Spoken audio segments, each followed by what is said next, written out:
Konsennya di situ karena gini, apa namanya, apapun yang kita perbuat, apa namanya, seperti kita jadi seniman kah, kita jadi tokoh masyarakat kah, jadi ustadz sekalipun, implementasinya adalah sungai. Keberhasilan pemimpin itu adanya di sungai, bukan bikin trotoar yang rapi atau bikin jor yang bagus. Adalah sungainya, bagaimana sungainya itu. Nah sementara memang nggak ada juga yang berpikir bahwa sungai itu adalah segala sumber kehidupan, tapi mereka nikmatin kalau sulit air, bahwa air itu ternyata penting gitu, tapi apa yang menjadi sumbernya itu mereka abaikan. Lalu ya itulah gerakan itu ya, pelan-pelan terus kita mulai ada bahasa sosialisasi kita, apakah sungai itu ya bagaimana caranya. Ya udah itulah kita bikin beberapa kegiatan yang konsepnya sebenarnya sederhana sih awalnya sih. Karena kalau kita bicara sungai, orang banyak langsung memponis bahwa sungai itu kotor, banyak limbah, bau, gatel lah, apa dan lain-lain. Pokoknya nilainya itu nggak ada yang plus gitu, minus semua gitu. Tapi sementara kita sendiri merasakan tidak itu gitu. Kita susur sungai Jakarta Bogor berkali-kali, terus kita sering juga susur sungai pakai ban dalam apa gitu, tubing. Kita nggak kegatelan tuh, anak saya, istri semua gitu. Oh ini ternyata kurang sosialisasi aja sih ke warganya ya. Keluarga, ke masyarakat.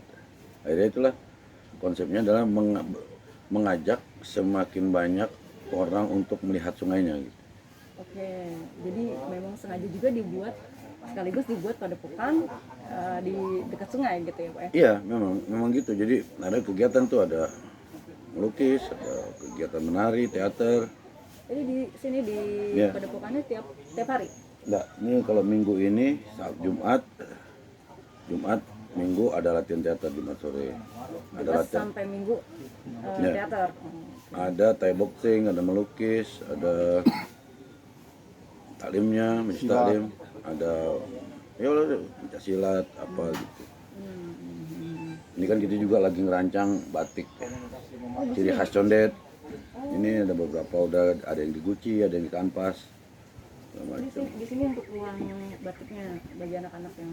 Ya. Berarti ngajaknya lebih ke pada lingkungan di sini, atau mungkin misalnya nih saya orang yang baru ke sini bisa juga ke sini gitu dengan untuk ikut ke padepokan ini, bisa juga Pak?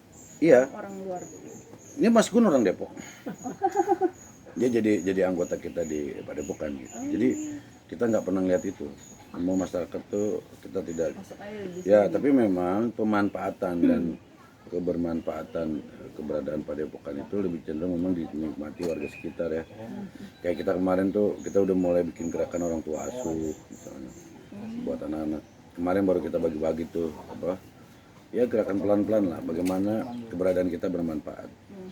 Itu sih. Jadi memang itulah strategi kita. Jadi Bang Asun teriak bagaimana regulasi, kita beriak bagaimana masyarakat. Jadi kan Untuk ikut peduli. iya, jadi biar seimbang. Ini beberapa hal kita perjuangkan, tapi masyarakat yang nggak paham juga kan aneh juga. Iya, benar. Gitu. Jadi nggak sinkron. Nggak sinkron, makanya ini seperti juga kita bikin warung, sana ada warung tenan-tenan kita tuh. Ini semuanya anggota. Anggota dari padepokan. Apalagi di zaman Covid kan, ada yang suaminya dirumahkan apa. Yaudahlah coba kita, masa sih kita punya tempat lumayan bagus lah. Mudah-mudahan bisa jadi sumber ekonomi juga gitu. Iya. Berarti dari tahun kapan nih Pak dibuatnya?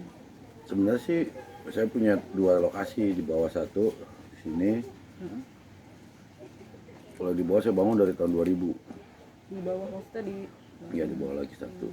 Itu saya tanamin pohon serut apa gitu. Nah kalau ini dari kita mulai 2015. Ini 2015. Jadi inilah dari tidak ada pohon satupun.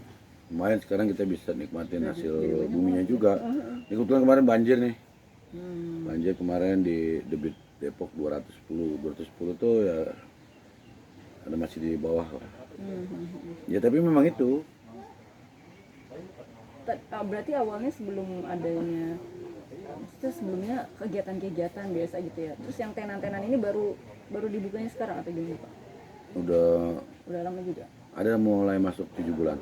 Oh, maksudnya baru 2020 kemarin? Iya, baru gitu 7 ya. bulan yang lalu sih. Karena dampak Covid, pandemi gitu. ada pandemi Jadi Covid. akhirnya warga-warga di sini diizinkan untuk buka tenan di sini untuk sumber penghasilan mereka begitu. Ya, tapi kalau dari awal sih kemarin anggota ya, ada anggota. Tapi memang ada beberapa juga masyarakat. Karena kan kita juga nggak bisa bikin tenan yang banyak. Oh iya. Karena Oh, memang jadi bisa. ini semuanya anggotanya yang tenan. Semua anggota, yang dagang, yang jualan semua anggota. Jadi memang itu apa namanya, ekonomi mereka juga kan malah semenjak Covid mulai terganggu.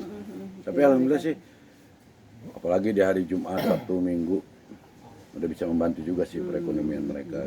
Karena banyak dari warga-warga dan orang luar sini ya Pak ya. Ya, dan masyarakat juga warga sekitar itu pada nitip makanan, ada yang nitip kacang, ada yang nitip apa, jajanan apa gitu. Iya. Jadi selain itu ini jadi sumber penghasilan ekonomi keluarga juga ya. Ya, Kalau Senin sampai Kamisnya ada kegiatan nggak Pak? ada Senin, ada apa sih namanya itu, jadi kita punya ini khusus sih. Misalnya kita lagi apa, seperti lagi pembibitan apa. Jadi memang kan semua gerakan kan nggak bisa kontinu ya kan, Iya, seperti benar. pohon. Nah, hari Senin kita biasanya konsen di pohon apa yang nggak bagus apa gitu. Kalau hari Selasa kita biasanya itu apa namanya, ada kegiatan tuh ini, bantaran-bantaran yang labil kita rapi-rapi. Jadi kita schedulein juga. Nah terus kalau Rabu itu gitu terus malamnya juga ada taklim anak-anak muda di sini yang jadi anggota kita di sini apa gitu. Kirain saya tuh ini jadi ekowisata tadinya. Tadinya saya pikir ini ekowisata. Ekowisata juga, ada wisata airnya, ada Iya, main wisata. ban, main perahu. Komplit saya punya juga, ada perahu, ada semua, ada pelampung, ada punya pengaman, life jacket apa terus, Buat helmnya. disewakan di sini. Iya, Oh di sini atau Iya. di yang di sini. di sini. Tapi ya itu semenjak banjir 2020 karena memang kemarin kita infrastruktur hancur semua tuh dari mulai kamar mandi, tapi alhamdulillah dijadi sekarang. Terus dermaga juga hilang kanyut waktu 2020, ya itu agak terhambat. Karena memang kan kita mandiri ya, Swadaya. swadaya aja kita dari kawan-kawan aja gitu, patungan, terus ada kita kumpulin baru kita bikin apa. Karena saya lihat di Google Maps kan biasanya ada foto-fotonya gitu ya Pak ya. Jadi kayak oh ini kayak ekowisata yang memang banyak orang kesini terus nanti bayarnya berapa gitu untuk sewa ban atau apa gitu. Ya, tadinya sih gitu, tapi memang semenjak 2020 akhir, semenjak banjir besar Jakarta kita vakum. Berarti belum ada lagi sekarang. Enggak ada, belum ada. Teman-teman di atas sih masih. Tapi Kadang kalau teman-teman yang lain turun di jalan sini, semua. naik di sini. Naik di sini. Dia kan dermaga paling potensial nih, pangkalan paling potensi Iya, karena paling bagus juga ya di sini. mobil bisa sampai bawah. Jadi kita bantarannya ini kita pernah uruk pakai puing-puing, terus kita timbun lagi tanah, akhirnya tumbuh rumput. Ini benar kan habis banjir aja nih jadi. Ibu-ibu senam. Oh iya setiap hari Minggu pagi ada ya senam ibu-ibu. Gitu. Dulu berarti nggak kayak gini nih ya. Oh bagus. Hijau ini kayak karpet. Ini banjir aja nih, lahannya lagi Karena rusak. banjir aja deh kayak gini. Heeh. Saya pikir karena ya emang udah biasa deh kayak gini. Oh ternyata dulunya nggak gini ya. Baru kemarin rusaknya nih. Baru Kemarin rusak, udah dibersihin, udah sampah-sampah ngumpulin, datang datang lagi. lagi. Jadi kalau kita prinsipnya gitu, kalau anak di kawan-kawan di sini kita ajarin bangun, banjir, rusak, ya bangun lagi. Rusak lagi, ya bangun lagi. Gitu. Jadi kita memang kalau nggak kita memang siapa gitu. Nah, ibadahnya kawan-kawan di sini ya di sini membantu supaya kampung-kampung di bawah tidak banjir lebih besar. Kita kemarin kalau banjir biasa, kemarin air mau surut kita bersih-bersih sampahnya apa. Pada main air. Saya penasaran tuh Pak yang kalau apa namanya sewa ban juga gitu atau perahu-perahu itu sampai mana tuh Pak dia biasanya kalau susurin sungai? Ada dua sih ya, kadang-kadang orang maunya susur. Kita naik dari TB Simatupang turun, nanti kita ngarung sampai sini naik. Itu 2 jam lah, 2 jam setengah. Itu ya kalau yang pertama. Kalau yang kedua? Yang kedua kadang-kadang suka ada yang mau juga dari sini ke bawah Kalibata. Tergantung ininya sih. Rekreasinya begitu. Rekreasinya gitu iya, tapi memang enakan gitu sih. Tapi ini biasanya kalau nggak kena banjir, ini biasanya kalau orang tuh lebih seneng bikin lesehan di bawah. Buat piknik aja mereka ya. Iya gelar tikar, saya gelarin tikar, ada mejanya gitu. Udah mereka seru-seruan di bawah. Tadi kita juga ya gak ini juga buka warung pinggir kali laku nggak ya gitu. Tadinya sempat pesimis, Bang. Ya tapi begitu alhamdulillah ya dengan kekuatan kawan-kawan perjuangannya dan merasa memiliki sama-sama luar biasa kita dengan dana apa adanya modal warung dari angka 500.000 bisa bikin saung, bisa ini, bisa rapi-rapi dikit-dikit dari terus juga anak-anak yang tadinya cuman kerja buat beli minumnya aja harus beli sendiri apa sekarang alhamdulillah kalau pengen ngopi tinggal bikin kalau bikin minuman bikin tinggal ambil gitu. Memang kita akhirnya ya alhamdulillah ada kita bisa alokasikan juga gitu. Itu dari modal 500 lumayan lah akhirnya bisa apa ya bisa jalan Bisa jalan seperti ini sekarang ya ya. gitu Dari 2000. dari 7 bulan yang lalu udah.